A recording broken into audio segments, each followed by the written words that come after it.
आगे बढ़ेंगे। अहमदाबाद में आयोजित 36वें राष्ट्रीय खेल में हिमाचल प्रदेश महिला कबड्डी टीम ने स्वर्ण पदक जीतकर इतिहास रचा है। इस जीत पर सीएम जयराम ठाकुर ने पूरी टीम के साथ प्रदेश को भी बधाई दी है। इस जीत से मनाली में भी खुशी की लहर है। हिमाचल प्रदेश महिला कबड्डी टीम में मनाली की 2 बेटियां महिमा ठाकुर और कविता ठाकुर भी शामिल थीं। गोल्ड मेडल जीतने पर दोनों के परिवार में खुशी का माहौल है।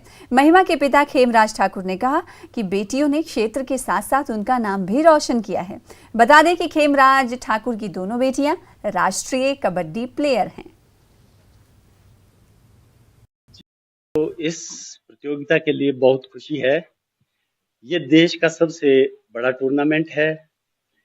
ये ओलंपिक की तरह है, इसमें क्वालिफाई करना पड़ता है।